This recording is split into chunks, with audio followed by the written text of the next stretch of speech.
पण्डित दिनै आं बड'लेण्ड रादाबनि खौरांगिरि जानानै दंफैयो नैबे रामफलबिल दख'रा दुलाराय बर' फरायसा आफादनि सिङावहाय थानाय बर'फारा गामिनि गेवलां गेलेग्रा फोथाराव। दिनै बर'फारा गामिनि गेवलां गेलेग्रा फोथारावहाय सानथामनि हाबाफारिजों रामफलबिल दख'रा दुलाराय बर' फरायसा आफादा गावसिनि 52थि बोसोरसालिया जथुम्माखौ सानथामनि हाबाफारिजों गाजा गोमजायै खुंफुंदों। बे समाव आङो दख'रानिनो दिदोम आफादगिरि बिथांनिफ्राय नैबे जायनाखि गावसिनि दख'रानि सानथामनि हाबाफारि बै हाबाफारिनि सोमोन्दै गुवारैनो बे समाव मिथिनानै लागोन। बे समाव नोंथाङा दिदोम आफादगिरि हिसाबै नोंथांमोनहा दिनै बे सानथामनि हाबाफारिजोंहाय मोनसे गाजा गोमजा हाबाफारि लादों बोसोरसालिया जथुम्मा। दा बे समाव नोंथाङा मा बुंनो लुबैयो? गिबियावनो जोङो क'क्राझार जिल्लानि बेंटलाव थानाय रामफलबिल दख'रा दुलाराय बर' फरायसा आफादा जोंनि आफादनि खुंगा 52थि बोसोरसालिया जथुम्माखौ दिनै 17 जानुवारि 2025 अक्ट'निफ्राय जागायनानै 18 आरो 19 जानुवारि 2025 अक्ट'सिम सानथामनि मेहेरगोनां हाबाफारिनि गेजेरजों जोंनि दख'रानिनो बेन्दोङाव थानाय नैबे जनता फरायसालिमानि दरखं मोखाङावनो बर'फारा गामिनि गेवलां गेलेग्रा फोथाराव सानथामनि मेहेरगोनां हाबाफारिनि गेजेरजों जोङो जोंनि बोसोरसालिया जथुम्माखौ खुंफुंनाय बेखौ दिनै जागायबाय।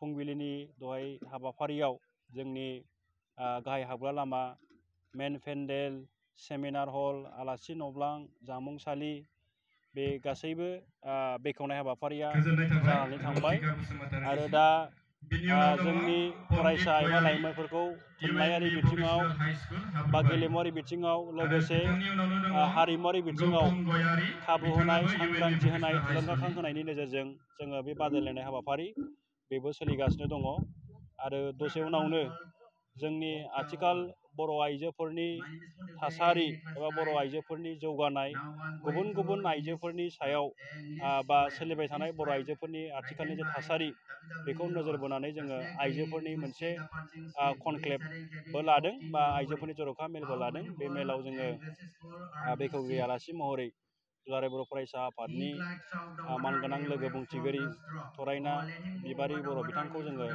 आलासि महरै हांख्रायहरदों आरो बे मेलावनो जोङो फुंखा सुबुं महरै हांख्रायहरबावदों जोंनि बड'लेण्ड मुलुगसोलोंसालिनि बिबुंगोरा मेडाम जुनमनि बसुमतारी आरो जोंनि बे ओनसोलनिनो सासे हाइलि क्वालिफाइड आरो आथिखाल बिथाङा बड'लेण्ड मुलुगसोलोंसालियावनो सार्भिस होगासिनो दङ डक्टर बारदैसिख्ला नार्जारी बिथांमोनखौ जोङो फुंखा सुबुं महरै गायना लाबोदों। बेबो जानो थांगासिनो दङ। बेनि उनाव दिनैनि सानसेनि हाबाफारि बायदियै दा मोनाबिलियाव जोङो सेथि थान्दै मेल लादों आरो थान्दै मेलाव दुलाराय बर' फरायसा आफादनि लोगो गाहाय नेहाथारि मानगोनां दिनेश ब्रह्म बिथांखौ जोङो हांख्रायहरदों, बिथाङा बाहागो लाफैगोन।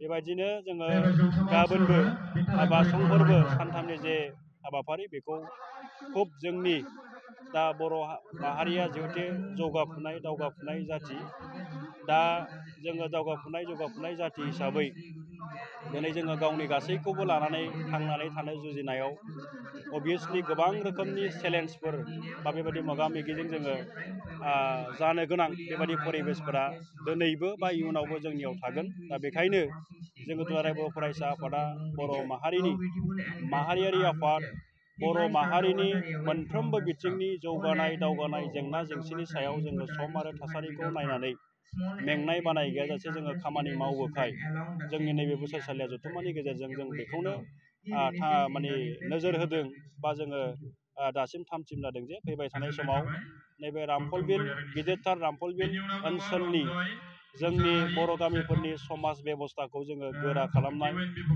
समाजनि जे नेम निथिफोर बा समाजाव सोलिनाय गेना गोरोन्थि समाज बेरेखा हाबा हुखाफोरखौ जोङो खम खालामनायजों लोगोसे बोरैबा जोङो फोजोबथारनो हायो बेफोरनि बागै जोङो गुवारै सावरायगोन। बेनि अनगायैबो जोंनि बर' जाथिनि खोथा रायज्लायनो थाङोब्ला, बर' माहारिनि खोथा जोङो रायज्लायनो थाङोबा दिनै जाथियाव नुजानाय जोंनि बिजोंनि जेंना, रावनि जेंना, गोबां रोखोमनि जेंनाफोर दङ आरो बेनि गेजेराव बयनिख्रुइ देरसिन जेंना एबा दिनै चेलेन्ज होननानै बुङोब्ला जोंनि बर'नि जे राजखान्थियारि जे बिथिं बा दिनै जोंनि गावनो गावखौ खुंनाय जे राजनितिक जे गोहो बेखौ जोंनि गेजेराव लाखिबाय थानायजों लोगोसे बे राजनितिक गोहोखौ दिनै जोङो खालिबोल' लामा दालां बा जौगानायनि बिथांखि मावनायावल' बेयावनो थाबथायाजासे राजनितिनि गेजेरजों जाथि दानायनि खामानि एबा दिनै जोंनि नुजानानै थानाय जे गां गां जेंना बे जेंनाखौ जोङो सुस्रांनायाव राजनितिखौ बोरै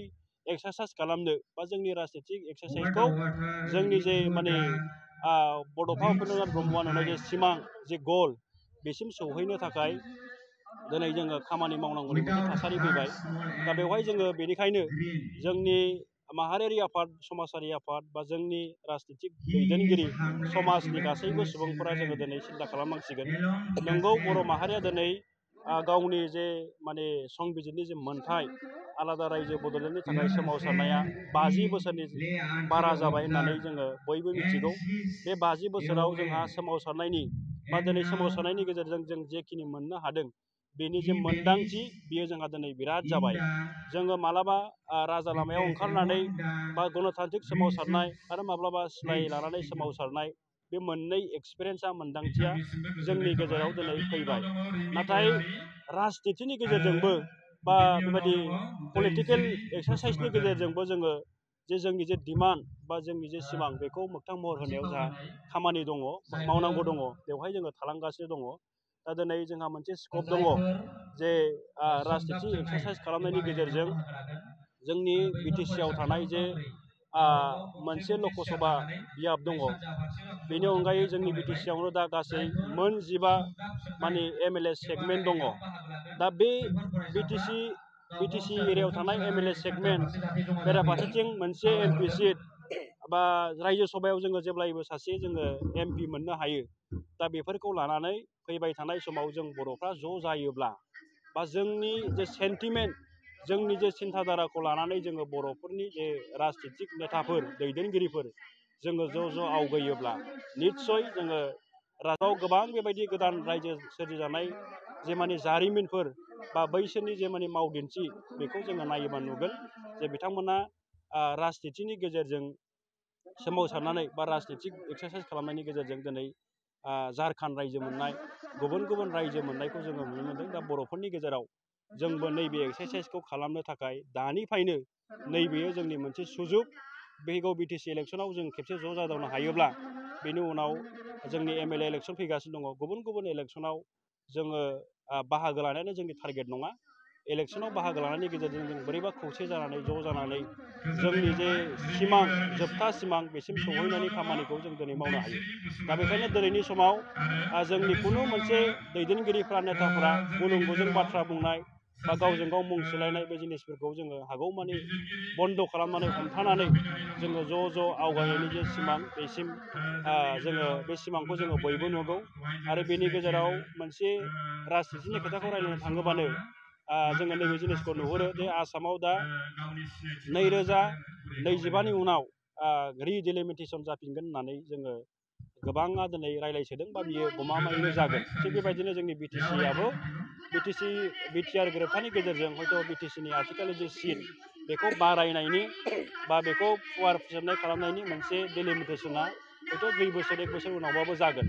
दा बेनिखायनो जोङो नैबे डिलिमिटेसनावबो बेखौ जों बर'फोरा गोदो गोदायनिफ्राय बा जोंनि ओनसोलाव थानाय बे सिटखौ एसटि सिट बानायनांगौ बा बर'फोरानो जोङो बेवहाय ट्राइबेलफोरानो देरहानो हानाय बायदि माने मोनसे सिट बानायनानै लानांगौ।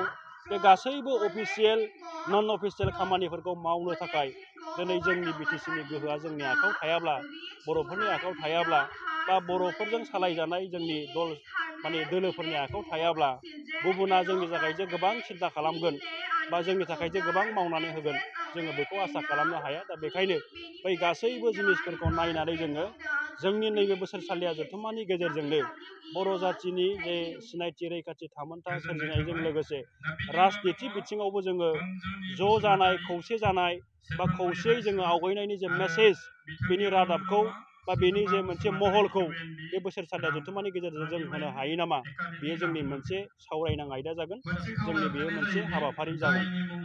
नोंथांखौ गुवारै फोरमायना होनायनि थाखाय गोजोननाय थाबाय। अब्ला जोङो रामफुरबि दख'रा दुलाराय बर' फरायसा आफादनि जायनाखि दिदोम आफादगिरि बिजित कुमार ब्रह्म बिथाङा दिनैनि हाबाफारि एखेबारे गावसिनि दख'रानि 56थि बोसोरसालिया जथुम्मा हाबाफारिनि सोमोन्दै गुवारै बेखेवना होनायजों लोगोसे दुलाराय बर' फरायसा आफादा बबे लामाजों आगान सुरलांनांगौ एबा बर' हारिया बबे लामाजों माने दावखोलाङोबा एबा आगान सुरलाङोबा जाफुंसार जाहैगोन बेनि सोमोन्दै बिथाङा गुवारैनो फोरमायना होलांबाय। नोंगौ दिनै रामफल दख'रा दुलाराय बर' फरायसा आफादा सानथामनि हाबाफारिजों जायनाखि दख'रानि 56थि बोसोरसालिया जथुम्मा खुंफुंदों बै जथुम्मा खुंफुंनाया दिनै फुंबिलिनि गाहाय दरखं बेखेवनायजों लोगोसे हाबाफारिया जागायबाय। नोंथांमोना नुनो मोन्दों बिथांमोनहा दिनैनि नैबे जायनाखि बोसोरसालिया जथुम्मा बै बोसोरसालिया जथुम्माखौ मोनसे समायना रमायना गाब गोनां महरै बिथांमोनहा खुंफुंनायखौ बे समाव नुनो मोन्दों आरो दिनैनि जायनाखि रिपर्ट होनाय बे एसेयावनो थुंगेबाय।